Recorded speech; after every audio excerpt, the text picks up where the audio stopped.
Assalamualaikum warahmatullahi wabarakatuh. Ketemu lagi dengan Umi Nini Gawa dan Maira TV YouTube channel dalam Sirah Nabawiyah, membacakan kisah-kisah Rasulullah SAW.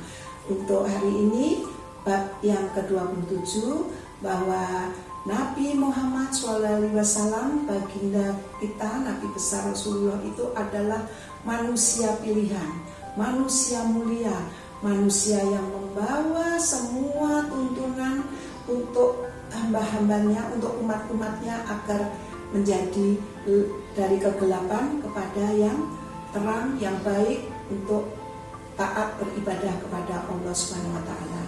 Untuk itu semua kaum muslimin, mukmin, mukminat, dan semua anak-anakku, cucu-cucuku, saudara-saudaraku, sahabat-sahabatku dimanapun berada, mari kita dengarkan bacaan kisah Rasulullah bagian yang ke-27 ini. Namun sebelumnya, dalam pandemi COVID-19 ini, jangan lupa apabila keluar rumah, pakai masker, jaga jarak, cuci tangan, olahraga ya. Semua dalam lindungan Allah SWT dan sehat afiat, dan setelah di akhirat mendapatkan syafaatnya Rasulullah. Amin ya rabbal alamin. Kita mulai. Allahumma sholli ala sayyidina Muhammad wa ala ali sayyidina Muhammad. Baginda Rasulullah Nabi besar Muhammad SAW yang kini telah menjadi Rasulullah utusan Allah Subhanahu wa taala, terbangun karena mendengar malaikat Jibril membawakan wahyu kepadanya, yaitu surat Al-Muddatsir, surat 74 ayat 1 sampai dengan ayat 7. Di sini coba Umi bacakan dan artinya ya. Semoga semuanya bisa paham. A'udzubillahi minasyaitonirrajim. Bismillahirrahmanirrahim. Ya ayyuhal muddatsir, wahai orang-orang yang berselimut, qum fa'anzir, bangunlah lalu berilah peringatan, wa rabbaka fakabbir, dan agungkanlah Tuhanmu, wa thayyabaka fatahhir, dan bersihkanlah pakaianmu, warujza fahjur, dan tinggalkanlah segala perbuatan yang keji, wala tamnun tastakthir, dan janganlah engkau Muhammad memberi dengan maksud memperoleh balasan yang lebih banyak. Wali rabbika fasbir, dan karena Tuhanmu bersabarlah. Maha benar Allah dengan segala firman-Nya. Jadi Bunda Khadijah memandang Rasulullah dengan kasih yang bertambah besar. Beliau perlahan mendekati suaminya. Bunda Khadijah dengan lembut memintanya agar kembali tidur. Waktu tidur dan istirahat sudah tidak ada lagi istriku, demikian jawab baginda Rasulullah. Malaikat Jibril membawa perintah supaya aku memberikan peringatan kepada umat manusia, mengajak mereka dan supaya mereka beribadah hanya kepada Allah Subhanahu wa taala.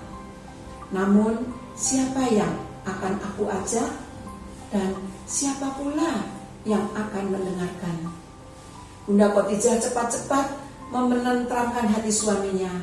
Diceritakan apa yang tadi dikatakan Abu Warokoh. Dengan penuh semangat Bunda Khadijah menyatakan dirinya sebagai orang yang mengimani Rasulullah. Maka tercatat dalam sejarah, orang yang pertama kali masuk Islam adalah istri baginda Rasulullah SAW, yaitu Bunda Khadijah. Dengan demikian, untuk lebih menenteramkan Rasulullah, Bunda Khadijah meminta suaminya memberitahukan dirinya apabila nanti malaikat datang. Kemudian malaikat Jibril datang, namun hanya Rasulullah saja yang bisa melihatnya.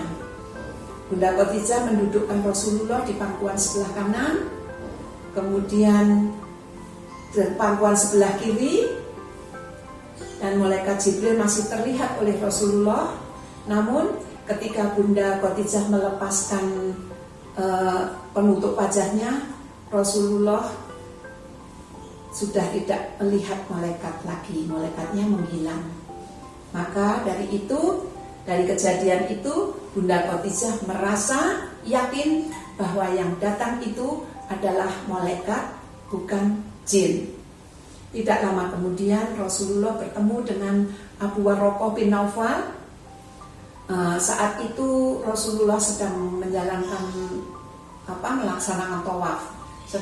Setelah Rasulullah menceritakan keadaannya, Abu Waraqah berkata, "Demi Allah yang memegang hidup Waraqah, engkau adalah nabi atas umat ini. Engkau telah menerima namus besar seperti waktu Nabi Musa menerimanya." Nabi Musa alaihissalam yang dimaksud oleh Abu Waraqah. "Pastilah kau akan didustakan, disiksa, diusir, dan diperangi orang." Abu Waraqah berkata begitu kepada Rasulullah. "Kalau sampai pada waktu itu aku masih hidup, aku akan membelamu. Akan membelamu dengan di pihak Allah yang sudah diketahuinya pula." Jadi Abu Waraqah apabila masih hidup itu, beliau akan membela yang di pihak Allah dengan pembelaan yang sudah diketahui oleh Allah SWT. Maksudnya begitu. Kemudian Abu Waraqah mendekat dan mencium ubun-ubun Rasulullah. Kini Rasulullah memalingkan wajah ke sekitarnya waktu tawapan melihat sekitarnya, melihat orang-orang yang menyembah patung-patung, dan patung-patung itu terbuat dari batu. Orang-orang ini juga menjalankan riba, memakan harta anak yatim. Mereka jelas-jelas berada dalam kesesatan. Kepada orang-orang inilah Rasulullah diperintahkan untuk menyeru dan agar mereka menghentikan perbuatan-perbuatan yang keji itu. Namun apakah mereka mau berhenti begitu saja? Baginda Rasulullah dalam hatinya berkata seperti itu. Orang-orang Quraisy itu amat kuat dalam memegang keyakinan mereka, dan orang-orang itu bahkan siap berperang dan mati untuk mempertahankan keyakinannya. Rasulullah pun memerlukan datangnya wahyu untuk penuntun lagi. Namun wahyu yang dinanti Rasulullah ternyata tidak juga turun. Jibril tidak pernah datang lagi untuk waktu yang lama. Rasulullah merasa amat terasing, rasa takut kembali muncul. Beliau takut jika Allah melupakan dirinya, bahkan tidak menyukainya. Rasulullah kembali pergi ke bukit dan menyendiri lagi di Gua Hiro. Ingin rasanya beliau membumbung tinggi dengan sepenuh jiwa menghadap Allah dan bertanya, mengapa dirinya seolah ditinggalkan? Karena lama sekali wahyunya tidak turun, melihat orang-orang Quraisy yang begitu masih menyembah berhala, masih memakan harta anak yatim. Pokoknya perbuatannya itu sangat sesat sekali. Rasul merasa wahyu tidak turun, merasa ditinggalkan oleh Allah. Makanya Rasulullah pergi lagi ke Gua Hiro. Apa gunanya hidup ini kalau harapan besar Rasulullah untuk menuntun umat ternyata menjadi kering? Rasulullah saat itu benar-benar hampir merasa putus asa. Akhirnya turunlah wahyu, yaitu surat Ad-Duha, surat 93. Ini bacakan ya.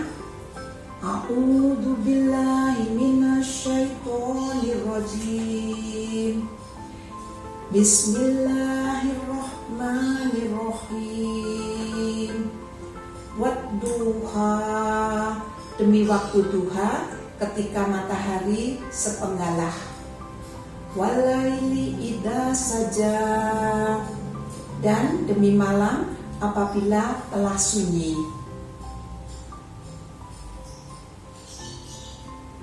Ma wadda'aka rabbuka wa ma qala, Tuhanmu tidak meninggalkan engkau Muhammad dan tidak pula membencimu. Wala akhiratu khairul laka minal ula, dan sungguh yang kemudian itu lebih baik bagimu dari yang permulaan.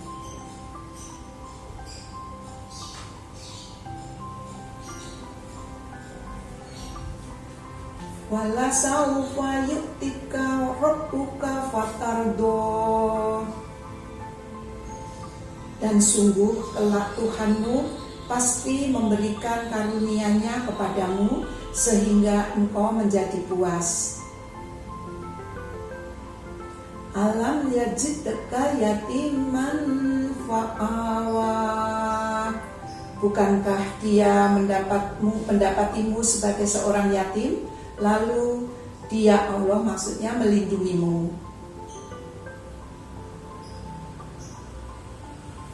Wa wajadaka dolan fahada,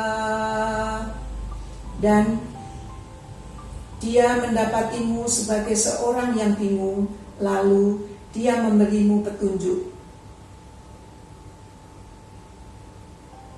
Wa wajadaka ailan fa'agna, dan dia mendapatimu sebagai seorang yang kekurangan, lalu dia memberikan kecukupan. Fa'ammal yatima fala taqhar, maka terhadap anak yatim janganlah engkau berlaku sewenang-wenang. Wa ammasaila fala tanhar, maka dan terhadap orang yang meminta-minta janganlah engkau menghardiknya. Wa amma binikmati rabbika fahadits, dan terhadap nikmat Tuhanmu hendaklah engkau nyatakan dengan bersyukur. Maha benar Allah dengan segala firman-Nya. Rasa cemas dan takut di hati Rasulullah kini hilang sudah. Betapa damainya firman Allah itu terasa di hati beliau. Rasulullah harus menjalani setiap perbuatan mungkar dan membersihkan pakaian. Beliau harus mengajak orang mengingat Allah. Beliau harus tabah menghadapi gangguan, tidak boleh menolak orang yang meminta bantuan, dan berlaku lembut kepada anak yatim.